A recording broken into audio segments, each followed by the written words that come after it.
दोस्तों मैंने prime video पर फिल्म देखी ट्रांस। ट्रांस का मतलब होता है मदहोश, यानी कि व्यक्ति होश में नहीं है, सही और गलत का जो फैसला होता है वो उसको करने की स्थिति में नहीं है और थोड़ा सा बेहोश टाइप से है, तो उसे कहते हैं ट्रांस।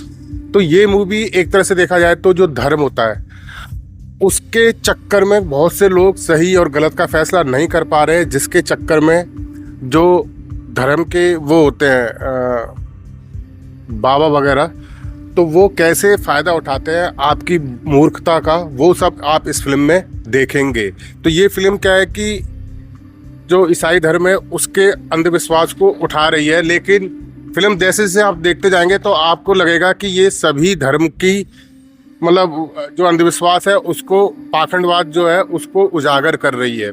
कैसे धर्म को व्यापार बना लिया गया है और उस व्यापार के लिए क्या तिकड़मबाजी होती है वो सब आप इस फिल्म में देखेंगे।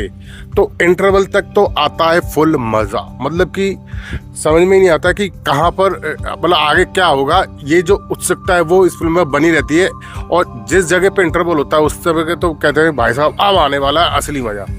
इंटरवल के बाद क्या कहते हैं, जो डायरेक्टर साहब है या जो फिल्म के राइटर हैं उन्होंने बहुत सेफ रास्ता चुना कि भैया फिल्म को इतना कॉम्प्लिकेटेड बना दिया था जिससे पब्लिक को मज़ा आ रहा था, और वो ज़्यादा डिटेलिंग में जा नहीं सकते क्योंकि विरोध वगैरह हो जाएगा।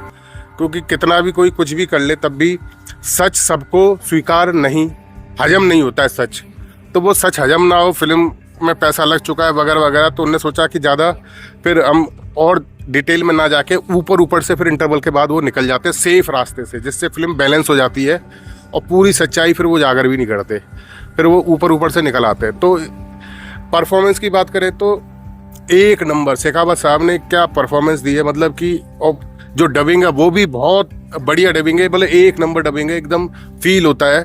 और बैकग्राउंड म्यूजिक तो सबसे बेस्ट सिचुएशन के हिसाब से। तो इंटरवल तक आता है फुल मज़ा, इंटरवल के बाद पर्सन टू पर्सन है। इंटरवल के बाद ऐसा लगता है मुझे पर्सनली तो कि कुछ चीज़ें बार बार रिपीट कर रही हैं, और इसका जो एंड है बहुत सेफ तरीके से कर दिया गया है, जिसकी वजह से ज़्यादा विरोध तो होगा ही होगा। क्योंकि जब जब कोई पाखंडवाद अंधविश्वास की खिलाफ आवाज़ उठाता है तो जिनकी रोटियां चल रही हैं इन सब चीज़ों से वो विरोध करेंगे ही, धर्म का सहारा लेके, आस्था का सहारा लेके। तो वो इस फिल्म के साथ हुआ कि नहीं हुआ मुझे नहीं मालूम, लेकिन डायरेक्टर साहब ने उसको ज़्यादा गहराई में नहीं आके इसीलिए साइड से निकल गए। तो साथ में चलते मतलब इंटरवल के बाद फिर ज़्यादा गहराई में नहीं गई है और ऊपर से फिल्म निकाल दी गई है। तो जब फिल्म ख़त्म होती है तब ऐसा लगता है कि इसका जो एंड है कुछ और तरीके से होता तो ज़्यादा मज़ा आता। तो फिलहाल इंटरवल तक तो फुल मज़ा आ रहा है, और इंटरवल के बाद फिल्म क्या कहते हैं थोड़ी सी वैसी हो गई है बातचीत वगैरह इस टाइप से। दोस्तों वहाँ पे उस जगह पे कोई बगल में एक लेडीज़ आ गई थी तो मैं इधर आ गया। तो मैं ये कह रहा था कि इंटरवल के बाद ज़्यादा मज़ा मेरे को नहीं आया, मतलब कुछ चीज़ें रिपीट हो रही थी और फिल्म थोड़ा सा जो एंड है उसकी जगह दूसरा एंड मैं एक्सपेक्ट कर रहा था, लेकिन वैसा एंड नहीं हुआ। तो वो चलो ठीक है, उनकी है।